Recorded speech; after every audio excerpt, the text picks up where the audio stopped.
ಭಾರತೀಯ ವಾಂಗ್ಮಯದ ಔಜ್ವಲ್ಯವು ಉಳಿದು ಬಂದದ್ದೇ ತೇಜೋಮಯವಾದ ವಿದ್ವತ್ ಪರಂಪರೆಯಿಂದ.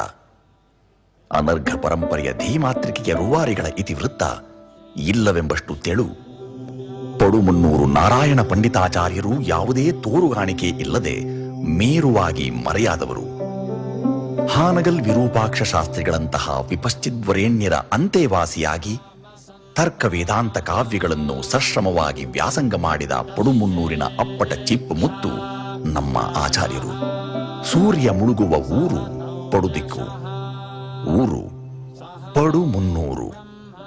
ಬ್ರಹ್ಮ ಜಿಜ್ಞಾಸುಗಳ ತವರು ಮನೆ. ಮನೆಯ ಒಡೆಯ ಅನಂತ ಭಟ್ಟರು. ಅನಂತಾಚಾರ್ಯ ಪದ್ಮಾವತಿ ದಾಂಪತ್ಯ ಫಲವೇ ಶ್ರೀನಿವಾಸ ಮತ್ತು ನಾರಾಯಣ. ಶ್ರೀನಿವಾಸ ಹಿರಿಯ, ನಾರಾಯಣ ಕಿರಿಯ. ಅಜ್ಜ ರಾಮಾಚಾರ್ಯರ ಮತ್ತು ಅಜ್ಜಿ ಕಾವೇರಿಯರ ಕೊಂಡಾಟದ ಕೂಸು ಈ ನಾರಾಯಣ. ಮುದ್ದಾಟದ ಆಚೆಗೆ ಕಲಿಸಿದ್ದು ಶಬ್ದಮಂಜರಿ ಮತ್ತು ಧಾತು ಮಂಜರಿಗಳ ಪಾಠ. ಪಡುಮುನ್ನೂರಿನ ಸೂರ್ಯ ಅಸ್ತ ಆದಂತೆಲ್ಲ ಇವನೊಳಗಿನ ಜ್ಞಾನ ಸೂರ್ಯ ನೂಕುತ್ತಿದ್ದ. ಮಾಣಿಗೆ ಇದೀಗ ಅಮ್ಮ ಅಜ್ಜಿ ಇಲ್ಲದ ಕೊರತೆ, ಪ್ರೀತಿಯ ಕೈಗಳಿಲ್ಲದ ಒಂಟಿತನ. ಇವನಿಗೆ ಒಂದು ಜೊತೆ ಬೇಕು ಎಂದುಕೊಂಡರು ಹಿರಿಯರು. ಅಂಬಲಪಾಡಿಯ ಅಮ್ಮ ಮಹಾಕಾಳಿ ಈ ಹುಡುಗನಿಗಾಗಿ ಹೆಣ್ಣನ್ನು ಉಡಿಯಲ್ಲಿ ಇಟ್ಟು ಬೆಳೆಸಿದ್ದಳು. ಶ್ರೀನಿವಾಸ ಬಲ್ಲಾಳರು ಮತ್ತು ಮಹಾಲಕ್ಷ್ಮಿ ಅವರ ದಾಂಪತ್ಯಕ್ಕೆ ಇಬ್ಬರು ಹೆಣ್ಣು ಮಕ್ಕಳು, ಸತ್ಯಭಾಮೆ, ದುರ್ಗಾಂಬೆ. ದೊಡ್ಡವಳು ಸತ್ಯಭಾಮೆಗೆ ಆಗಿನ್ನೂ 10 ವರ್ಷ. ಬಲ್ಲಾಳರಿಗೆ ನಾರಾಯಣ ಎಂಬ ವರನ ಸುದ್ದಿ. ದೊಡ್ಡವರ ನೆರಳಿನಲ್ಲಿ 2 ಪುಟ್ಟ ಜೀವಗಳು ಕೈ ಹಿಡಿದವು. 1904 ನಾರಾಯಣನ ವಿವಾಹ ವರ್ಷ.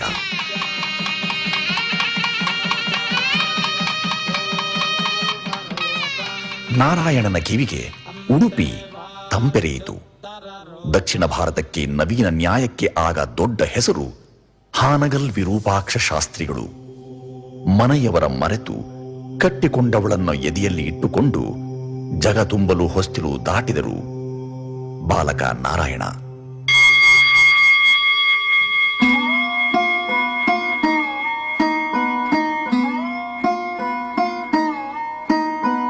ಇತ್ತ ಸತ್ಯಭಾಮೆ.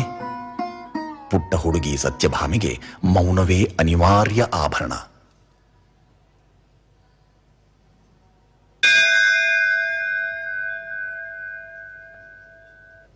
ಬಾಲಕ ನವೀನ ನ್ಯಾಯದ ಹಸಿವಿಗೆ ಮನೆ ಮಾರು ಬಿಟ್ಟು ಘಟ್ಟ ಏರಿದ ಸುದ್ದಿ ಹೇಳಿದ. ಶಾಸ್ತ್ರಿಗಳ ಪಾಠದ ಅಳತೆ ಘನ ಪಂಡಿತರಿಗೂ ಕಠಿಣ. ಅಂತಲ್ಲಿ ಬಾಲಭಾಷೆಯ ಬಾಲಕನಿಗೇನು ಸಾಧ್ಯ? ಶಬ್ದ ಮಂಜರಿ ಧಾತು ಮಂಜರಿ ಬಾಯಿ ಪಾಠಕ್ಕೆ ಒಲಿಯುವುದೇ ಎತ್ರ. ನ್ಯಾಯಶಾಸ್ತ್ರ ದೊಡ್ಡವ್ರ ಸಂಪತ್ತು, ನಿನ್ನಂತ ಪೋರರಿಗಲ್ಲ. ಬಾಲವಾಡಿ ವಿದ್ಯಾರ್ಥಿಗೆ ಬೇರೆ ಪಾಠಶಾಲೆಗಳಿವೆ, ಹೋಗು ಹೋಗು. ಶಿಷ್ಯನನ್ನು ನೋಡಿ ಬಾ ಎಂದು ಕಳುಹಿದರು.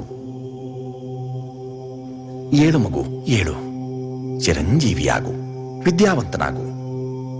ಯಾಕೆ ಬಂದೆ ಇಲ್ಲಿವರೆಗೆ? ಎಲ್ಲವನ್ನೂ ಯಾಕೆ ತೊರೆದೆ? ಯಾವ ಸಂಕಲ್ಪ, ಯಾವ ಉದ್ದೇಶ? ಹೇಳು ಮಗು. ನ್ಯಾಯಶಾಸ್ತ್ರ ನಿಮ್ಮ ಬಳಿಯಲ್ಲದೆ ಇನ್ನೆಲ್ಲೂ ಇಲ್ಲ. ನೀವಲ್ಲದೆ ತರ್ಕಶಾಸ್ತ್ರಕ್ಕೆ ಬೇರೆ ಹೆಸರಿಲ್ಲ. ನಿಮ್ಮಿಂದ ಅಲ್ಲದೆ ಇನ್ನೆಲ್ಲೂ ತಿಳಿಯುವ ಹಸಿವಿಲ್ಲ. ಉದ್ಧರಿಸಿ ಗುರುಗಳೇ. ಮಗು ನಾರಾಯಣ, ಇಂದಿನಿಂದ ನೀನು ನನ್ನ ಶಿಷ್ಯ. ಅಂತಃಪ್ರಾಣವಾದ ತರ್ಕಶಾಸ್ತ್ರವನ್ನು ಕಲಿ. ಅಲ್ಲಿ ಕುಳಿತಿದ್ದಾನಲ್ಲ, ಅವನು ನಾಗೇಶ ಶಾಸ್ತ್ರಿ. ಅವನು ನಿನ್ನ ಮಿತ್ರ ಮತ್ತು ಸಹಪಾಠಿ. ತಿಳಿಯುವ ಹಸಿವಿತ್ತು. ಹೊತ್ತು ಹೊತ್ತಿಗೆ ತುತ್ತು ನೀಡುವ ಗುರುವಿನ ಕಾರುಣ್ಯವಿತ್ತು. ಈಗಂತೂ ಅವನ ಸ್ಮೃತಿಪಟಲದಲ್ಲಿ ಅಕ್ಷರ ಒಬ್ಬನೇ. ಓದು ಓದು ಅಧ್ಯಯನ. ನಾರಾಯಣ ಅಧ್ಯಯನದ ಅನ್ವರ್ಥನಾದ.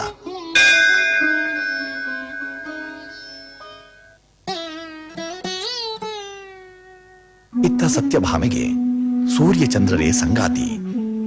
ಕಳೆದ ದಿನ ಎಣಿಸುವುದಕ್ಕೆ, ಉಳಿದ ದಿನ ಲೆಕ್ಕಿಸಲಿಕ್ಕೆ. ಸರಿದದ್ದು 7 ವರ್ಷ.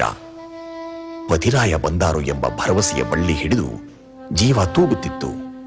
ಸತ್ಯಭಾಮೆ ಒಬ್ಬಂಟಿಯಾಗಿ ರೋದಿಸಿದಳು. ಅಳುವ ಕಣ್ಣೀರ ಬಿಸಿಗೆ ಎಲ್ಲವೂ ಬಾಡಿದ ಹೂವು.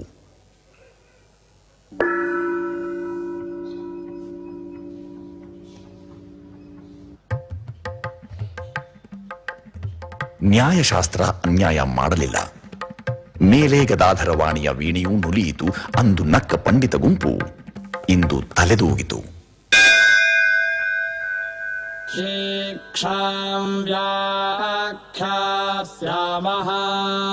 ನನಗೆ ಇಬ್ಬರು ಪ್ರಿಯ ಶಿಷ್ಯರು, ಇಬ್ಬರು ನಕಾರಿಗಳು. ಒಬ್ಬ ನೀನು ನಾರಾಯಣ, ಇನ್ನೊಬ್ಬ ನಾಗೇಶ. ಪ್ರವಚನ ಕ್ಷಮತೆಯನ್ನ ನಿನಗೆ ನೀಡುತ್ತಿದ್ದೇನೆ. ನಾಗೇಶನಿಗೆ ಉಪನ್ಯಾಸ ಕಲೆ. ಇನ್ನು ಮುಂದೆ ನೀನು ಪ್ರವಚನಕಾರನಾಗು. ಸ್ವಾಧ್ಯಾಯ ಪ್ರವಚನಾಭ್ಯಾಂ ನ ಪ್ರಮದಿತವ್ಯಂ. ಶ್ರುತಿವಚನವನ್ನ ಎಂದೂ ಮರೆಯಬೇಡ. ನೀನು ಇಂದಿನಿಂದ ಸ್ನಾತಕನಾಗಿದ್ದಿ.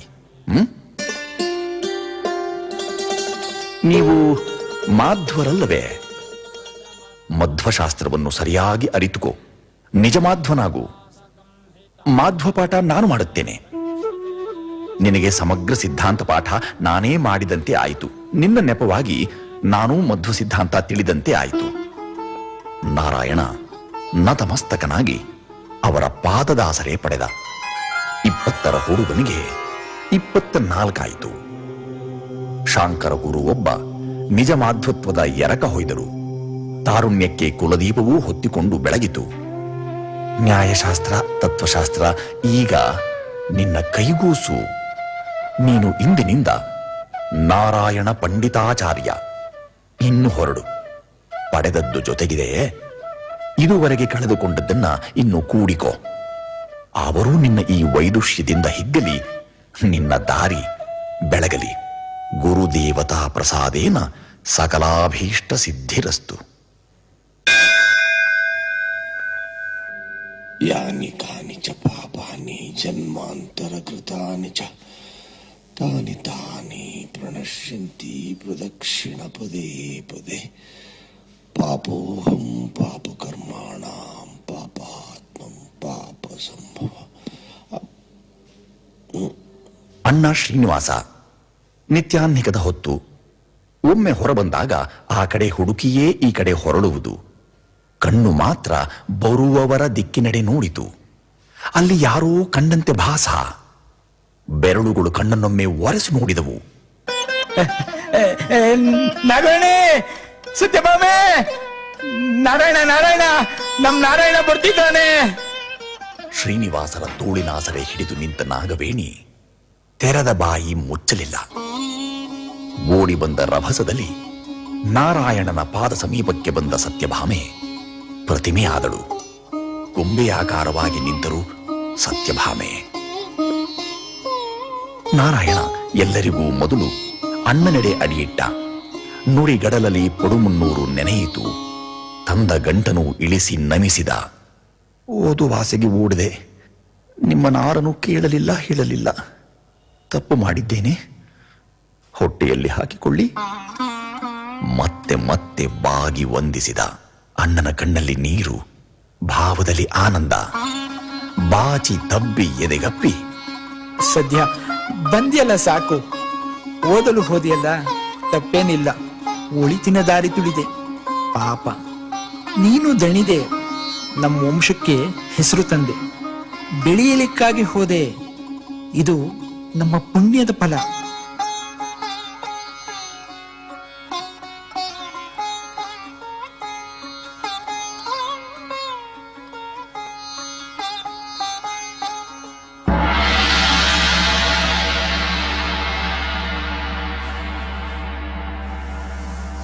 ಮನೆಗೆ ಬಂದರು ನಿಜ.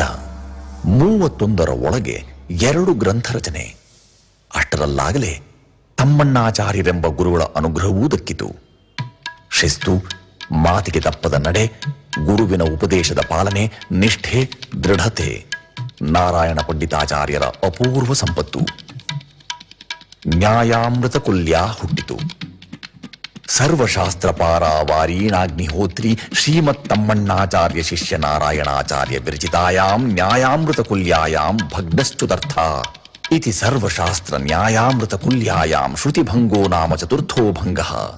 ಗುರುಗಳಾದ ತಮ್ಮಣ್ಣಾಚಾರ್ಯರನ್ನು ನೆನೆದು ಮಾಡಿದ ಮಧ್ವಶಾಸ್ತ್ರದ ಪುನರವಲೋಕನ ನ್ಯಾಯಾಮೃತ ಕುಲ್ಯ ಶ್ರೀ ವ್ಯಾಸತೀರ್ಥರ ಪ್ರೌಢ ಪ್ರಬಂಧ ರತ್ನ ನ್ಯಾಯಾಮೃತಂ ವೇದಾಂತ ಮಂದಿರಕ್ಕೆ ಪ್ರವೇಶಿಕೆ, ವೇದಾಂತದ ಕಾಡಿನೊಳಗೆ ಹೋಗಬೇಕು ಎಂಬುವರಿಗೆ ತೋರು ಬೆರಳು, ವೇದಾಂತದ ಪರಿಭಾಷೆಯನ್ನು ತಾರ್ಕಿಕವಾಗಿ ಪರಿಷ್ಕರಿಸಿ ಬರೆದ ಲಘು ಟೀಕೆಗೆ ನ್ಯಾಯಾಮೃತ ಕುಲ್ಯ, ಅರ್ಥದ್ಯೋತನಿಕಾ ಎಂಬ ವ್ಯಾಖ್ಯಾನವನ್ನು ಇದಕ್ಕೆ ಬರೆದರು. ಶಂಭು ದೃಗ್ಗುಣ ವಸು ಶಿಕ್ಷಿತಿ ಶಾಖೆ, ಮಾರ್ಗ ಕೃಷ್ಣ ನವಮಿ ಗುರುವಾಸರೆ, ಪೂರ್ಣತಾ ಮುಪಗತಾ ಜಯತಾತ್, ಆಚಂದ್ರ ಸೂರ್ಯ ಮವನೀತಲ ಮಧ್ಯೆ. ಈ ಆಧಾರದಲ್ಲಿ ಆಗ ಅವರ ವಯಸ್ಸು 31.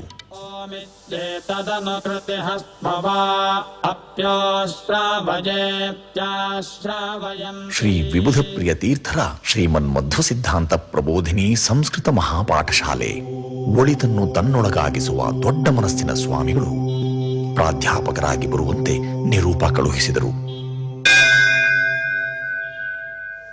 ಕೊಡವೂರಿನಿಂದ ಉಡುಪಿ, ಉಡುಪಿಯಿಂದ ಮತ್ತೆ ಕೊಡವೂರು, ಆ ಅಂತರ, ಅದರ ದೂರ, ಆ ಸಮಯ ಎಲ್ಲವೂ ಅನುಷ್ಠಾನಕ್ಕೆ ತೊಂದರೆ. ಶ್ರೀಪಾದಂಗಳವರೇ, ಆಚಾರ್ಯರೇ, ನಮಗೆ ತಮ್ಮ ವಿದ್ವತ್ತೆಯ ಲಾಭ ಸಿಗಬೇಕು. ತಾವು ಕೇವಲ ಮಧ್ಯಾಹ್ನ ಬನ್ನಿ ಸಾಕು. ಬೆಳಗಿನ ಅನುಷ್ಠಾನ ಮುಗಿಸಿ ಅಪರಾಹ್ನದ ಸಮಯ ನಮಗೆ ಕೊಡಿ. ಸಂಜೆಗೆ ಮರಳಿ. ನಿಮ್ಮ ಕೆಲಸಕ್ಕೆ ವಿಘ್ನ ಇಲ್ಲ, ನಮ್ಮ ಕೆಲಸವೂ ಸಾಂಗವಾಗಲಿ. ಆದೀತೆ. ಕೃಷ್ಣಾರ್ಪಣಮಸ್ತು. ಆಚಾರ್ಯರು ತಲೆಬಾಗಿದರು. ಸತ್ಯಭಾಮೆಗೆ 8 ಮಕ್ಕಳು, 4 ಗಂಡು 4 ಹೆಣ್ಣು ಲೆಕ್ಕಕ್ಕೆ ಮಾತ್ರ. ಅವರಲ್ಲಿ ಉಳಿದಿದ್ದು 2, ರಾಮ ಮತ್ತು ಗೋವಿಂದ. ಸಾವಿನ ಮೆರವಣಿಗೆ ಆಚಾರ್ಯರನ್ನು ಅಲುಗಿಸಿತ್ತು. ಇರುವ ಮನೆ ಮಾರಿದರು, ಹೊಸ ಮನೆಗೆ ನಡೆದರು. ವಾಸಾಂಸಿ ಜೀರ್ಣಾನಿ ಯಥಾ ವಿಹಾಯ ಸ್ವಪಾಠ ಕ್ರಮದಂತೆ ಅವರ ನಡೆ. ಸೇರಿದ ಹೊಸಮನೆ ಬನ್ನಂಜೆ. ಅಲ್ಲಿಂದ ಬನ್ನಂಜೆ ನಾರಾಯಣ ಆಚಾರ್ಯರು ಎಂಬ ಹೊಸ ನಾಮಕರಣ. 4 ಮಕ್ಕಳು ಉಳಿದಿದ್ದರು.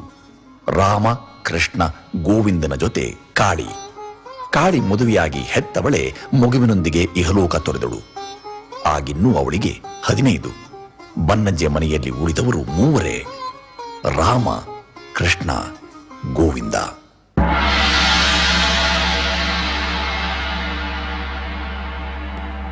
ತರ್ಕಕೇಸರಿ, ನ್ಯಾಯ ಮಹಾವಿದ್ವಾನ್, ನ್ಯಾಯ ವೇದಾಂತ ವಾಚಸ್ಪತಿ ಉಪಾಧಿ ಆಚಾರ್ಯರನ್ನು ಅಲಂಕರಿಸಿದವು. ನಾರಾಯಣ ಪಂಡಿತಾಚಾರ್ಯರು ಅಲಂಕಾರ ವಿದ್ಯಾರ್ಥಿಗಳಿಗೆ ಜಗನ್ನಾಥ ಪಂಡಿತನ ರಸಗಂಗಾಧರವನ್ನು ಉಣಿಸಿದವರು.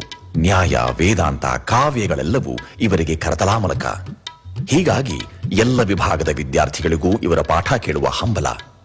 ಆಚಾರ್ಯರು ವಿದ್ಯಾರ್ಥಿಗಳಿಗೂ ಬಲು ಪ್ರಿಯರು. ಅನೇಕ ಸ್ವಾಮಿಗಳಿಗೂ ಆಚಾರ್ಯರು ಪಾಠ ಹೇಳಿದ್ದಾರೆ. ತಮ್ಮ ಶಿಷ್ಯರಾದ ಶೀರೂರು ಮಠದ ಶ್ರೀ ಲಕ್ಷ್ಮೀಂದ್ರ ತೀರ್ಥರ ಪಾಠಕ್ಕೆ ಗುರುಗಳಾದ ಸೋದೆ ಮಠಾಧೀಶ ಶ್ರೀ ವಿಶ್ವೇಂದ್ರ ತೀರ್ಥರು ಅವರಿವರನ್ನು ಹುಡುಕಲಿಲ್ಲ.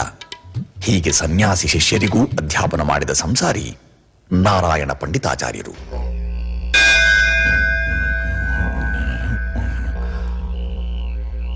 ಮಠದ ಗೇಣಿ ಮನೆಗೆ ಯಾಕೆ? ನೀನು ಯಾರು ಒಕ್ಕಲು? ಮಠಕ್ಕೆ ತೋರುವ ನಿಷ್ಠೆ ನನ್ನ ಮೇಲೆ ಕೂಡದು. ನಡೆ, ಒಂದು ಕಾಳು ಉಳಿಯಬಾರದು. ಹಾಗೆ ಬಳಿದುಕೋ, ಹೊರಡು. ಆಚಾರ್ಯರ ಪಾಠ ಕೇಳಿದ ಯತಿ ಪರಂಪರೆಯೇ ಇದೆ. ಅದಕ್ಕೆ ಕಾರಣ ಪಲಿಮಾರು ಮಠದ ಶ್ರೀ ರಘುಮಾನ್ಯ ತೀರ್ಥರು.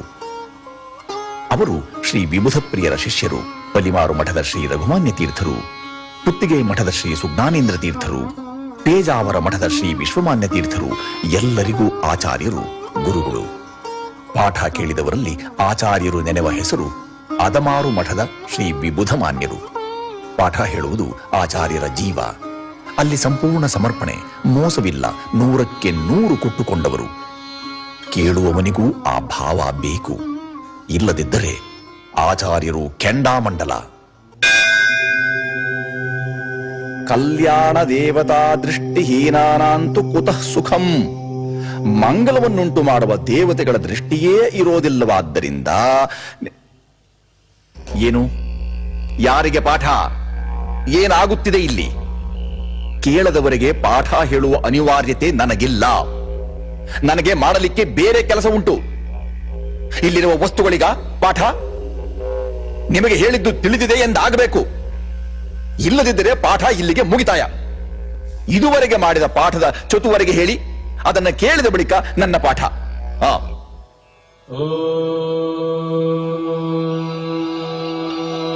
ಶ್ರೀ ಗುರುಭ್ಯೋ ನಮಃ.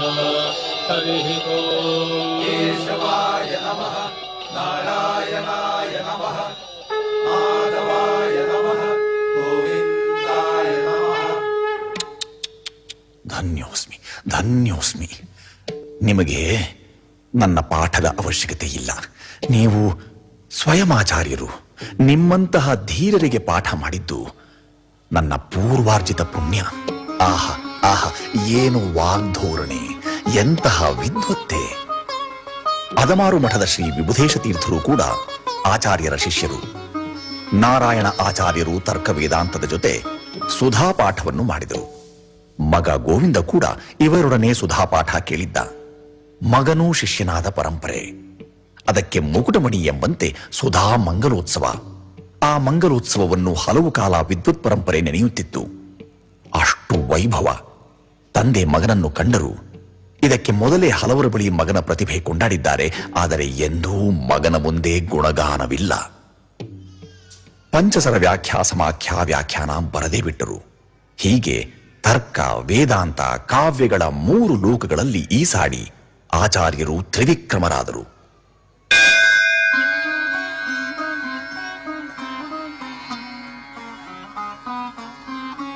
ಆಚಾರ್ಯರೆಂದೂ ಭಿಕ್ಷೆಯಿಂದ ದೂರ, ಸೇವೆ ಮಾಡಿಸಿಕೊಂಡವರಲ್ಲ. ದಾನ ದಕ್ಷಿಣೆ ಮುಟ್ಟದವರು. ಕೊಟ್ಟು ಸಂತಸಪಟ್ಟವರೇ ಹೊರತು ಕೊಂಡವರಲ್ಲ. ಬಿಚ್ಚಿಟ್ಟ ತೆರಹಿಗೆ ಕಟಿಬದ್ಧರು. ಬಚ್ಚಿಟ್ಟ ಸಂಗ್ರಹದ ಹಸಿವಿನವರಲ್ಲ. ಆದಷ್ಟು ಕೊಟ್ಟವರು. ಕೊಟ್ಟು ಖಾಲಿಯಾದವರು. ಪಡೆದು ತುಂಬಿದವರಲ್ಲ. ನಿರಂತರ ಅಧ್ಯಯನ, ಅಧ್ಯಾಪನ.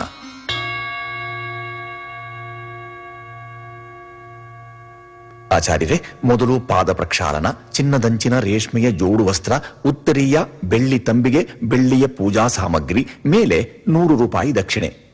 ಮೊದಲೇ ಸಂದೇಶವಾಹಕನ ಮೂಲಕ ಸುದ್ದಿ ಕಳಿಸಲಾಯಿತು. ನಿರೂಪ ಕೇಳಿದ ಆಚಾರ್ಯರು ಒಳಗೊಳಗೆ ನಕ್ಕು, ನಾಳೆ ತಾನೇ, ಆಗಲಿ. ನಿಮ್ಮ ಈ ಗೌರವ ವಸ್ತುಗಳಿಗಿಂತ ದೊಡ್ಡದು. ಅದನ್ನ ಸ್ವೀಕರಿಸಿದ್ದೇವೆ. ನಾವು ಅಪರಿಗ್ರಹಿಗಳು. ನಮಗೆ ಬೇಕುಗಳಿಲ್ಲ. ಇಲ್ಲಿ ತುಂಬ ಮಂದಿ ಅದಕ್ಕಾಗಿ ಹಸಿದವರುಂಟು, ಕಾದವರುಂಟು. ಅವರಿಗೆ ಅರ್ಪಿಸಿರಿ. ನಮಗೆ ಬಿಡುಗಡೆ ನೀಡಿ ತಾವು ಹೊರಡಬಹುದು. ಮಗು ನಾರಾಯಣ, ನಿನಗೆ ಪ್ರೀತಿಪೂರ್ವಕವಾದ ಆಶೀರ್ವಾದಗಳು. ಬಹಳ ಕಾಲದ ಅನಂತರ ನಿನಗೆ ಪತ್ರಿಸುತ್ತಿದ್ದೇನೆ. ಮುಪ್ಪು ಆವರಿಸಿದೆಯಪ್ಪ ದೇಹಧರ್ಮ. ಶರೀರ ಶೈಥಿಲ್ಯವು ಮನಸ್ಸಿನ ಉತ್ಸಾಹವನ್ನು ಜಗ್ಗುತ್ತಿದೆ. ನೀನಾದರೋ ನಡುಹರಿಯದವ. ನೀನು ಆರೋಗ್ಯ ಸಂಪನ್ನನಾಗಿದ್ದಿ ಎಂದು ಭಾವಿಸುತ್ತೇನೆ. ಶ್ರೀಮನ್ ಮಹಾರಾಜರು ನನಗೆ ರಾಜಗುರು ಪಾದವಿಯನ್ನು ಮಾನಿಸಿದ ಸಂಗತಿ ನಿನಗೆ ವಿದಿತವೇ ಆಗಿದೆ. ಈಗ ವಯೋಹೇತುವಿನಿಂದಾಗಿ ತುಂಬಾ ಹೊಣೆಹೊರೆಯ ರಾಜಗುರು ಪೀಠದಿಂದ ನಿವೃತ್ತನಾಗುತ್ತಿದ್ದೇನೆ. ಶ್ರೀಮನ್ ಮಹಾರಾಜರು ಉದಾರವಾಗಿ ಒಪ್ಪಿಗೆಯನ್ನು ಇತ್ತಿದ್ದಾರೆ. ಹಾಗೂ ನಾನು ತುರೀಯ ಆಶ್ರಮವನ್ನು ಸ್ವೀಕರಿಸಬೇಕು ಎಂಬ ಮಹದಪೇಕ್ಷೆಯನ್ನು ವ್ಯಕ್ತಪಡಿಸಿದ್ದಾರೆ. ಮಹಾರಾಜರ ಅಪೇಕ್ಷೆಗೂ ಅಪ್ಪಣೆಗೂ ಒಂದೇ ಅರ್ಥವೆಂದು ಬೇರೆಯಾಗಿ ಹೇಳಬೇಕಿಲ್ಲವಷ್ಟೇ. ಇಲ್ಲಿಂದ ನಿರ್ಗಮಿಸುತ್ತಿರುವ ನನ್ನಲ್ಲಿ ಕೊನೆಯದಾದೊಂದು ಲೌಕಿಕ ಲೋಭ ಉಳಿದಿದೆ. ಅದನ್ನು ನೀನೇ ಪೂರೈಸಬೇಕು ಎಂಬುದು ನನ್ನ ಒತ್ತಾಸೆ. ಸದ್ಯ ನನ್ನದಾಗಿರುವ ಈ ರಾಜ ಗುರು ಪದವಿಯನ್ನು ನಿನಗೆ ವಹಿಸುತ್ತಿದ್ದೇನೆ. ನೀನು ಸ್ವೀಕರಿಸಿ ಪೀಠವನ್ನು ಅಲಂಕರಿಸಬೇಕು. ಬಾ ಮಗು ಮೈಸೂರಿಗೆ. ನನ್ನ ಈ ಒಂದು ಕಿಬ್ಬಯಕೆಯನ್ನು ಒಬ್ಬಗೆಯಿಂದ ಒಪ್ಪಿಕೋ. ಶ್ರೇಷ್ಠವಾದ ಅಸುಲಭ ಪ್ರಾಪ್ಯವಾದ ಈ ರಾಜ ಗುರು ಪದವಿಗೆ ನೀನಲ್ಲದೆ ಇನ್ನಾರೂ ಅರ್ಹರು ನನಗೆ ಕಾಣುತ್ತಿಲ್ಲ. ಆದ್ದರಿಂದ ನಿನ್ನ ಮೇಲೆ ಭವಿಷ್ಯವನ್ನೂ ಭರವಸೆಯ ಭಾರವನ್ನೂ ಹೇರುತ್ತಿದ್ದೇನೆ. ಶುಭವಾಗಲಿ. ನಿನ್ನ ಪ್ರತ್ಯುತ್ತರದ ನಿರೀಕ್ಷೆಯಲ್ಲಿ ಇರುತ್ತೇನೆ. ಮೈಸೂರಿಗೆ ಬಾ. ರಾಜಪದವಿ ಒಪ್ಪಿಕೋ. ಗುರು ಶಾಸನ. ಆದರೆ ಅವರೇ ಅದಕ್ಕೊಂದು ಮುನ್ನುಡಿ ಬರೆದಿದ್ದರು. ಲೌಕಿಕ ಲೋಭ. ಗುರುಗಳಡಿಯಲ್ಲಿ ಪೊಡಮಡುವೆ. ನಿಮ್ಮ ಕರೆಯ ವಾತ್ಸಲ್ಯ ತೊಳೆಯಿತು. ಮೈಸೂರು ನಿಮ್ಮ ಕೂಗು. ಕೃಷ್ಣ ನನ್ನ ಅಂತರಂಗದ ಸೆಳೆತ. ನಾನು ಆ ಸೆಳೆತಕ್ಕೆ ಸೋತಿದ್ದೇನೆ. ಬೇರೆ ಯಾರ ಕೂಗೂ ಕೇಳಿಸದು ಗುರುವರ್ಯ. ಅವನನ್ನು ಬಿಟ್ಟು ಬರಲಾರೆ. ಅವನಲ್ಲದೆ ಬೇರೆ ಯಾವ ಸೇವೆಗೂ ಮನಸ್ಸು ಒಪ್ಪದು.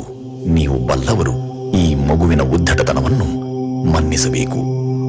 ಅಪರಾಧವನ್ನು ಮನ್ನಿಸಿರೆಂದು ಪಾದದಲ್ಲಿ ಬಿದ್ದು ಬೇಡಿಕೊಳ್ಳುವೆ. ಪ್ರಣಾಮಗಳು.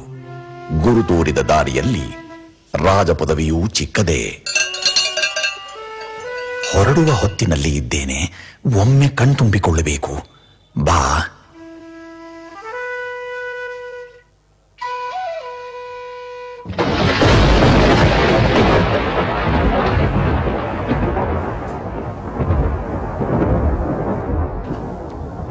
ಗುರುಗಳು ಇನ್ನಿಲ್ಲ.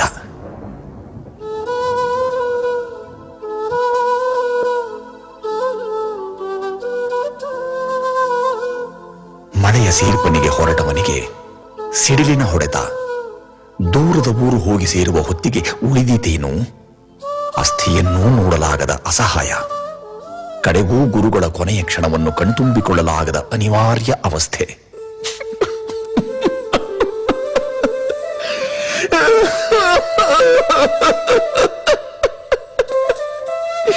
ಗುರುವರ್ಯ,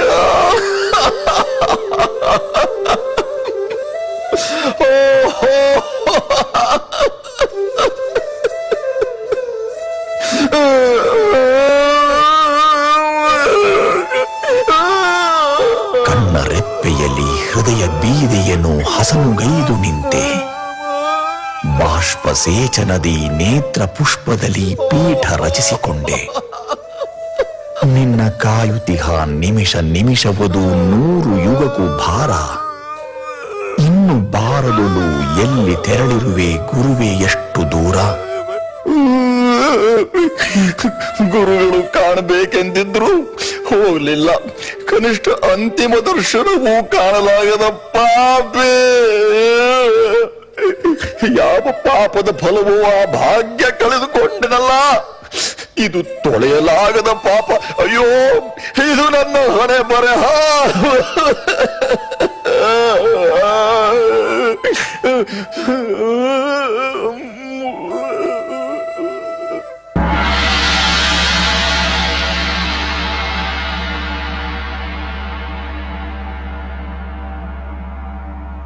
ಆಚಾರ್ಯರು ತುಂಬ ಸಂಯಮಿ. ಎಂದೂ ಯಾವುದರಲ್ಲೂ ಅಳತೆ ತಪ್ಪಿದವರಲ್ಲ. ತೂಕದ ವ್ಯಕ್ತಿ, ತೂಗಿದ ನಡೆ. ಮನೆಯಲ್ಲಿ ಸಾವಿನ ಮೆರವಣಿಗೆ ಕಂಡವರು. ಅದು ಹೆತ್ತ ಮಕ್ಕಳ ಮರಣ. ಹಲವು ಬಂಧುಗಳ ಮರಣಕ್ಕೂ ಸಾಕ್ಷಿ ಇವರು. ಅಚಲ ಬೆಟ್ಟದಂತೆ ನಿಶ್ಚಲ. ಕಣ್ಣೀರಲ್ಲ, ಮುಖದಲ್ಲಿ ಗೆರೆ ಕೂಡ ಮೂಡದ ಗಟ್ಟಿತನ. ಅಪವಿತ್ರ ಪವಿತ್ರೋ ವಾ ಸರ್ವಾವಸ್ಥಾಂಗತೋ ವಿವಾಯ ಸ್ಮರೇದ್ ಪುಂಡರೀಕಾಕ್ಷಂ ಸವಾಭ್ಯಾಭ್ಯಂತರ ಶುಚಿ. ಗೋವಿಂದೇತಿ ಸದಾ ಸ್ನಾನಂ, ಗೋವಿಂದೇತಿ ಸದಾ ಜಪಂ, ಗೋವಿಂದೇತಿ ಸದಾ ಧ್ಯಾನಂ, ಸದಾ ಗೋವಿಂದ ಕೀರ್ತನಂ. ರಕ್ಷ ರಕ್ಷ ಮಾಂ ರಕ್ಷ ರಕ್ಷ ರಕ್ಷ. ತನ್ನಂತೆ ಮಕ್ಕಳಿರಬೇಕು ಎಂದು ಹಂಬಲಿಸಿದವರಲ್ಲ ಆಚಾರ್ಯರು. ಅವರವರ ಜೀವ ಸ್ವಾತಂತ್ರ್ಯ ಅವರವರದು. ಕಟ್ಟುಪಾಡಿನೊಳಗೆ ಕಟ್ಟಿ ಕುಟ್ಟಿದರೆ ಬರಿಯ ಹೊಟ್ಟು ಹುಟ್ಟೀತು. ತಾನಾಗಿ ಮುಟ್ಟಿ ತಟ್ಟಿ ಬೆಳೆಸಿದವರಲ್ಲ. ಪಾಠಕ್ಕೆ ಕರೆದು ಕೂಡಿಸಲಿಲ್ಲ. ಬೆಳೆವ ಗಾಳಿಗೆ ಬಿಟ್ಟುಕೊಟ್ಟವರು. ಬೆಳೆಯುವುದನ್ನು ಕಣ್ಣಲ್ಲೇ ಕಂಡವರು. ಬೆಳೆಯದೇ ಹಾಳಾಗುವುದನ್ನು ಮುರಿದು ಶಪಿಸಿದವರು. ಬಂಧುವಾದರೂ ಸರಿ, ಮಗನಾದರೂ ಇರಲಿ, ತಪ್ಪಿನೊಳಗೊಪ್ಪಂದವಿಲ್ಲ. ಒಪ್ಪದಲ್ಲಿ ಬದುಕಿದ ಮಗ ಗೋವಿಂದನನ್ನು ಪೂರ್ಣ ಕಂಡವರು. ಬೊಬ್ಬೆಗೆ ಕಿವಿ ಕೊಡದವರು. ಮಗನ ಪ್ರತಿಭೆಗೆ ತಲೆದೂಗಿದವರು. ಎಂದೂ ಕೊಂಡಾಡದವರು. ಮಗನಿಗೆ ಯಾವ ನಿಯಮ ಹೇಳಲಿಲ್ಲ. ಬಂಧನದ ಕಟ್ಟುಗಳಿಲ್ಲ. ನಿಯಮ ಶಿಸ್ತುಗಳಲ್ಲೇ ಇದ್ದ ಆಚಾರ್ಯರು ಮಗ ಬೆಳತನಕ ಓದಿದರೆ ನಕ್ಕು, ಇನ್ನು ನೀನು ಮಲಗಬಹುದು, ಬೆಳಗಾಯಿತು ಗೋವಿಂದ. ಆಪೋಷ್ಠಾಮಯ ಬಹುಸ್ಥಾನ ಊರ್ಜಿದಾತನ ಮಹೀರಣಾಯ ಚಕ್ಷಸೇ ಯೋವಶ್ಯುತಮೋರಸ್ತಸ್ಯ ಭಾಜಯತಿ ಹನಃ ಓಷಧೀರಿವ ಮಾತರಃ ತಸ್ಮಾದರಂಗಮಾಮವೋಗ್ಯಸ್ಯ ಕ್ಷಯಾಯ ಜಿನ್ಮಥ ಆಪೋ ಜನಯಥಾ ಜನಃ ಎಂದು ಪಾಠ ಹೇಳಿದ ತಂದೆ ನ್ಯಾಯಸುಧಾ ಪಾಠ ಹೇಳಿದರು. ಅದೊಂದೇ ಅಪ್ಪ ಮಗನಿಗೆ ಹೇಳಿದ ಬೋಧೆ. ಅದು ಅದಮಾರು ಮಠದ ವಿಬುಧೇಶರ ಜೊತೆಗೆ.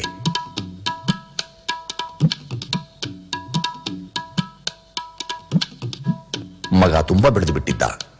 ತಂದೆಯ ಅನುಗ್ರಹದ ಶಿಶು. ಹಲವು ಸಂಸ್ಕೃತ ಗ್ರಂಥಗಳ ಅನುವಾದ. ತಂತ್ರಸಾರ ಸಂಗ್ರಹ, ಬಾಣಭಟ್ಟನ ಕಾದಂಬರಿ, ಸರ್ವಮೂಲ ಗ್ರಂಥ ಸಂಪಾದನೆ, ಹೀಗೆ ವಿದ್ಯಾ ವಾಚಸ್ಪತಿ, ವಿದ್ಯಾ ರತ್ನಾಕರ, ಶಾಸ್ತ್ರ ಸವ್ಯಸಾಚಿ, ವಿಮರ್ಶನ ವಿಚಕ್ಷಣ, ಪಂಡಿತ ರತ್ನ ಎಂಬೆಲ್ಲ ಪ್ರಶಸ್ತಿಗಳ ಪುಕ್ಕ ಆಗಲೇ ತಲೆಯ ಮೇಲೆ ಧರಿಸಿದವರು ಬನ್ನಂಜೆ ಗೋವಿಂದಾಚಾರ್ಯರು. ಲೋಕವೇ ತಲೆದೂಗಿ ಬಾಗಿತ್ತು ಅಂಥವನು ಮಗ ಗೋವಿಂದ. ದೊಡ್ಡವರ ನಡೆಯೇ ಬೇರೆ, ಲೋಕರೂಢಿಯ ಆಚೆಗಿನದು.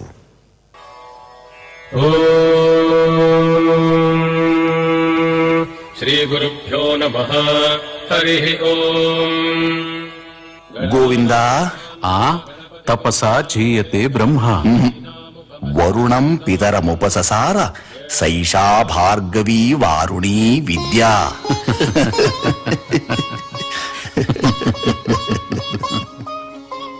ಮಗ, ಅಪ್ಪ ಮೊದಲೇ ಎಲ್ಲ ಹೇಳಬಾರದು, ಮಗನನ್ನು ಹೊಗಳಿ ಕೆಡಿಸಬಾರದು, ಇದು ಲೋಕ ನಿಯಮ.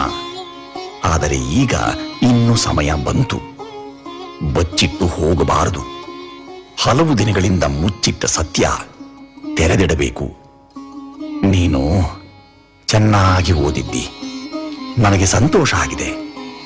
ಭಗವಂತ ನಿನ್ನನ್ನು ಸದಾ ಅನುಗ್ರಹಿಸಲಿ ಮಗು. ಇದು ನನ್ನ ಚರಮಾಶೀರ್ವಾದ.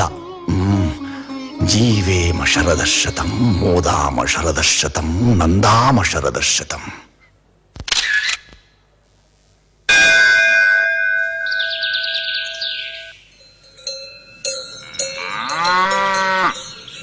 ಗೋವಿಂದ, ಆ ಹಲಗೆಗಳನ್ನ ಎತ್ತಿ ಜಾಗಕ್ಕೆ ಇರಿಸು. ಯಾರನ್ನಾದರೂ ಕರೆಸು.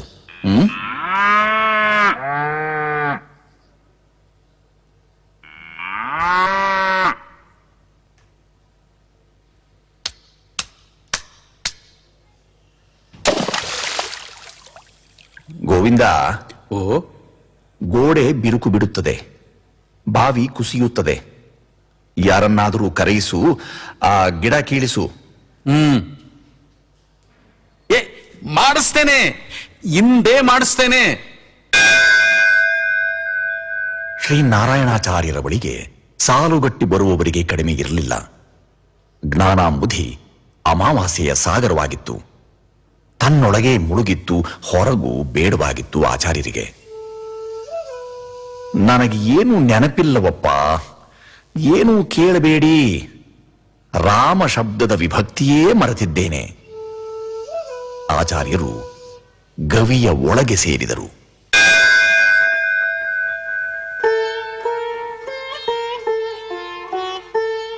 ಯಾರು ಯಾರು? ಗುರುಗಳು ಹಾನಗಲ್ ವಿರೂಪಾಕ್ಷ ಶಾಸ್ತ್ರಿಗಳು ಹೇಳಿದ್ರೆ, ಅವರು ಕಳುಹಿದ್ರೆ? ಹೌದು, ಅವರೇ ಹೇಳಿದ್ದು. ಚತುರ್ದಶ ಲಕ್ಷಣೀಯ ಪಾಠ ಕೇಳ್ಬೇಕೆ? ಅದನ್ನು ಹೇಳಬಲ್ಲವ ಒಬ್ಬನೇ, ನನ್ನ ಪ್ರಿಯ ಶಿಷ್ಯ. ಉಡುಪಿಲಿದ್ದಾನೆ, ನಾರಾಯಣ ಆಚಾರ್ಯ. ಗೋವಿಂದ, ಗೋವಿಂದ, ಅವರಿಗೆ ಚತುರ್ದಶಿ ಲಕ್ಷಣೀಯ ಗದಾಧರೀಯದ ಪುಸ್ತಕ ತೆಗೆದುಕೊಡು. ಇವರು ನಾಳೆ ಬರಲಿ. ಎಲ್ಲ ಮರ್ತಿದ್ದಾರೆ. ಈಗ ಇವನ ಪುಸ್ತಕ ಕೊಡು ಅಂತಾರೆ. ತಾನೊಮ್ಮೆ ಕಣ್ಣಾಡಿಸುವುದೂ ಇಲ್ಲ. ನಾಳೆ ಆಭಾಸವಾದ್ರೆ? ಗುರುವಿನದಾದರೂ ಅದೆಂಥ ಕಾರುಣ್ಯ. ಯಾರು ಯಾರ ಒಳಗೆ ನೀರು ಸೇರಿದ ಉಪ್ಪು ಆಚಾರ್ಯರು ಗುರುವಿನೊಳಗೆ. ಅಬ್ಬಾ, ಆ ಕೊನೆಯ ಪಾಠ ಕಂಡವರು ಗಾಬರಿಯಾಗಿದ್ದಾರೆ. ಆಚಾರ್ಯರು ಮರೆತೇ ಇಲ್ಲ. ತನ್ನ ತಪಸ್ಸಿಗಾಗಿ ಮರೆತಂತೆ ನಟಿಸಿದ್ದರು. ಎಲ್ಲವೂ ಬೇಕೆಂದರೆ ಇದೆ, ಬೇಡವೆಂದರೆ ಇಲ್ಲ. ಬಟಾಬಯಲು. ಆಚಾರ್ಯಾಯ ಪ್ರಿಯಂಧನಮಾಹೃತ್ಯ ಪ್ರಜಾತಂತ್ರಂ ಮಾವ್ಯವಚ್ಛೇತ್ಸಿ. ಸತ್ಯಾನ್ನ ಪ್ರಮದಿತವ್ಯಂ, ಧರ್ಮಾನ್ನ ಪ್ರಮದಿತವ್ಯಂ, ಕುಶಲಾನ್ನ ಪ್ರಮದಿತವ್ಯಂ, ಭೂತ್ಯೈನ ಪ್ರಮದಿತ. ಕೃಷ್ಣ ಕೃಷ್ಣ ಕೃಷ್ಣ ಕೃಷ್ಣ ಕೃಷ್ಣ. ಅಪ್ಪ ಅಪ್ಪ ಅಪ್ಪ ಅಪ್ಪ ಅಪ್ಪ, ನಾನು ಪೈಗಳು ಹೇಳ್ತೇನೆ, ನೀವು ಒಪ್ಪಬೇಕಷ್ಟೇ. ಬೇಡ ಬೇಡ, ನನಗೆ ಶಸ್ತ್ರಚಿಕಿತ್ಸೆ ಬೇಡ.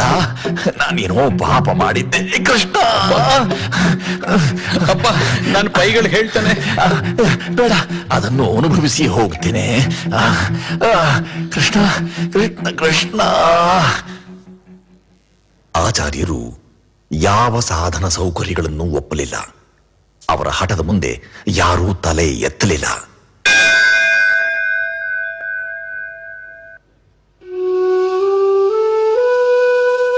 ಅದು 1974 ಕಾರ್ತಿಕ ಮಾಸ ಶುಕ್ಲ ಪಕ್ಷದ ಪ್ರತಿಪದೇ ತಿಥಿ.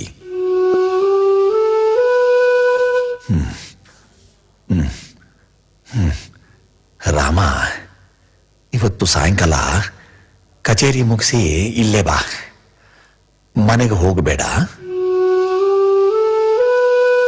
ಕೇಳ್ತಾ? ಆಗ್ಲಿಯಪ್ಪ, ನಾ ಬರ್ತೇನೆ. ಇಲ್ಲ ಇಲ್ಲ, ಇವತ್ತು ಕೂಡುದು. ಏನಿದ್ರು ಇವತ್ತು ರಾತ್ರಿ ಮೇಲೆ.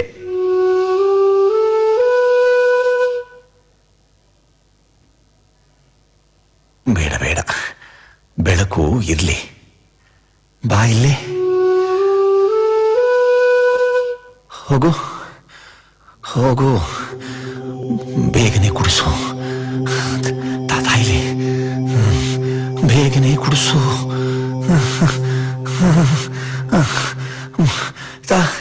ಬೇಗನೆ ಕುಡಿಸು.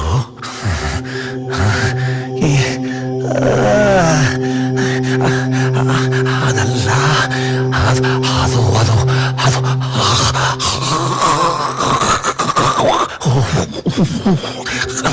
ಅಲ್ಲಿ ಅಲ್ಲಿ ಕೃಷ್ಣ ಕೃಷ್ಣ ಕೃಷ್ಣ.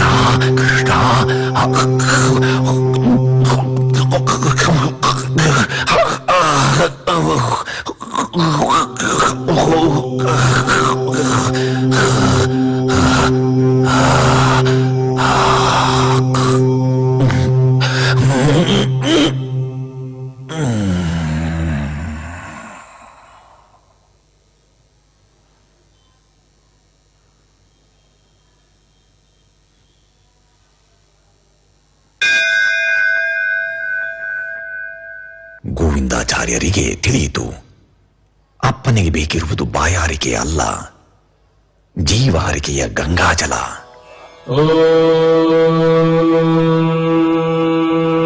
ಶ್ರೀ ಗುರುಭ್ಯೋ ನಮಃ. ಹರಿ ಓಂ. ಆಚಾರ್ಯರು ತಾಯಿಯೊಂದಿಗೆ ನಡೆದಿದ್ದರು. ಮಗನ ಕಡೆಗೆ ತೆರೆದ ಕಣ್ಣಿನ ಕೃಪಾಕಟಾಕ್ಷವಿತ್ತು. ಪಡುಮುನ್ನೂರಿನ ಆಚಾರ್ಯ ಸೂರ್ಯರು ಪಡುಗಡಲಲ್ಲಿ ಅಸ್ತವಾದರು. ನಾಳಿನ ಸೂರ್ಯೋದಯಕ್ಕೆ ನಾಂದಿ ಬರೆದಿದ್ದರು.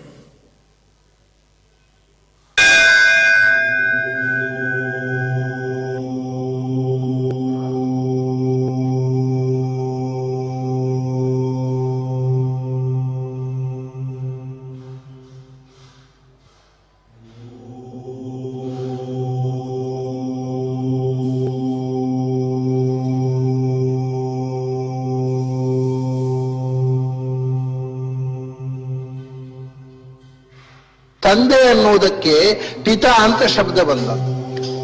ಪಿತಾ ಅಂತಂದ್ರೆ ಅರ್ಥ ಏನು ಅಂದ್ರೆ ರಕ್ಷಿಸುವವನು ಅಂತ, ಹುಟ್ಟಿಸುವವನು ಅಂತ ಅರ್ಥ ಅಲ್ಲ. ಪಾತೀತಿ ಪಿತಾ ಅಂತ ಅಂದ್ರೆ ಜಗತ್ತನ್ನು ಹುಟ್ಟಿಸಿದವನೇ ಅದನ್ನು ಪಾಲಿಸುವವನು ಅಂತ ಅನ್ನೋ ಈ ಮೂಲ ಅರ್ಥದಲ್ಲಿ ಆ ಶಬ್ದ ಬಂದದ್ದು. ಆಮೇಲೆ ಇಲ್ಲಿ ಹುಟ್ಟಿಸಿದ ತಂದೆ ತಾಯಿಗೂ ಪಿತಾ ಅಂತ ಹೆಸರು ಬಂತು. ನಿಜವಾಗಿ ಆ ಅರ್ಥ ಸಾರ್ಥಕ ಆಗುವುದು ಭಗವಂತನಲ್ಲಿ. ಯಾರು ಹುಟ್ಟಿಸಿದನೋ ಅವನೇ ಪಾತಿ. ಆದ್ರಿಂದ ಅವನು ತಂದೆಯೂ ಹೌದು, ಅವನು ಪಾಲಕನೂ ಹೌದು.